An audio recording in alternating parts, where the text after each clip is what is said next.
नमस्कार, मैं अश्विनी वानखड़े कृषि न्यूज में आपका स्वागत है। आइए नजर डालते हैं इस महीने की कृषि से जुड़ी सबसे बड़ी खबरों पर। केंद्रीय गृह एवं सहकारिता मंत्री अमित शाह ने खेती और उससे जुड़े क्षेत्रों के विकास के लिए सहकारिता मॉडल को लागू करने की जरूरत पर जोर दिया, जो दूध उत्पादक अमूल की सफलता का मुख्य कारक है।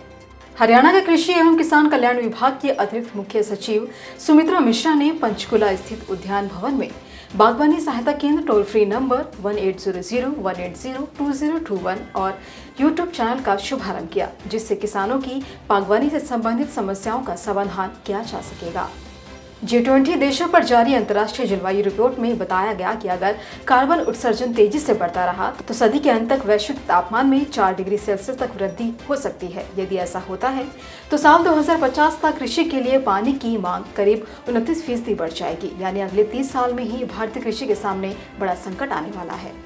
एक एनजीओ ने ऐसे ग्रीन पटाखे तैयार किए हैं जिन्हें जलाया नहीं बल्कि बोया जाता है। इन पटाखों को पानी में भिगोकर जमीन पर रखा जाता है ताकि बीज जमीन पर बोए जाएं। फिर जरूरत पड़ने पर पानी दिया जाता है ताकि उसमें से पेड़ या सब्जियां उग सके।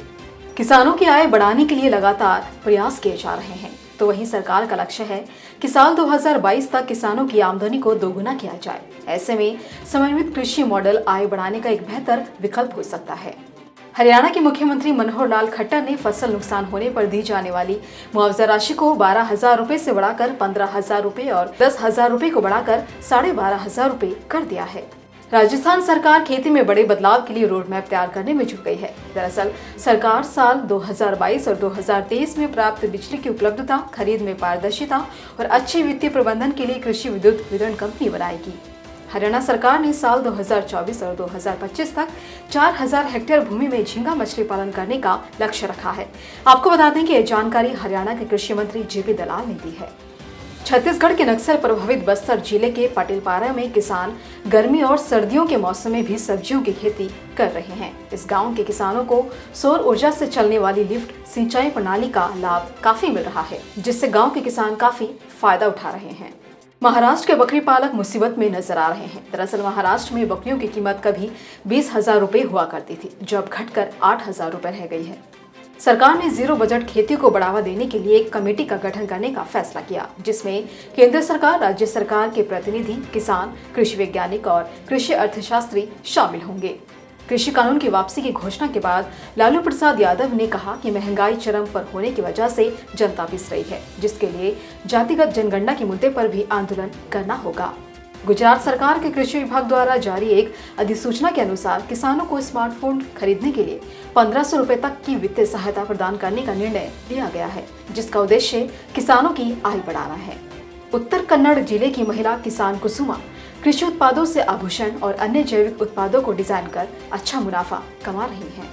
चौधरी चरण सिंह हरियाणा कृषि विश्वविद्यालय हिसार जल्द ही डिस्टिलरी से निकलने वाली 5 व स्पेट वॉश से फॉस्फेटिक फर्टिलाइजर तैयार करने पर काम करेगा, जिसके लिए विश्वविद्यालय ने इंटरनेशनल फर्टिलाइजर डेवलपमेंट सेंटर के साथ MOU भी साइन किया है।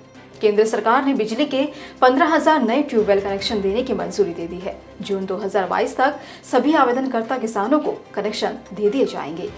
झारखंड सरकार ने किसानों से 80 लाख टन धान खरीदने की बात कही। साथ ही कार्य में तेजी लाने के लिए राज्य में धान अधिप्राप्ति को लेकर 26 धान क्रय केंद्र खोलने का निर्णय लिया गया है।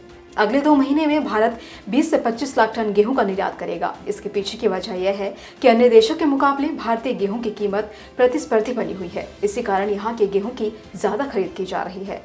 केंद्रीय गृह एवं सहकारिता मंत्री अमित शाह ने गुजरात के गांधीनगर में अमूल फेड डेयरी के आधुनिकतम सुविधाओं से युक्त 150 मीट्रिक टन प्रतिदिन क्षमता वाले मिल्क पाउडर प्लांट की शुरुआत की है। महाराष्ट्र में अरहर की फसलों पर कीटों का बढ़ता प्रकोप देख कृषि विभाग ने किसानों को कहा कि जल्द ही फसलों पर 20 मिलीलीटर प्रोफोनोफॉक्स को 10 लीटर पानी में मिलाकर छिड़काव करें, जिससे कि कीटों को फसलों पर बैठने से रोका जा सके। पीएम मोदी द्वारा 19 नवंबर को विवादित 3 कृषि कानूनों को रद्द करने का ऐलान किया गया, जिसके बाद अब राज्यसभा और लोकसभा में भी इसे रद्द करने की मंजूरी दे दी गई। इसी तरह की अन्य खबरों के लिए जुड़े रहिए कृषि जागरण के साथ। धन्यवाद।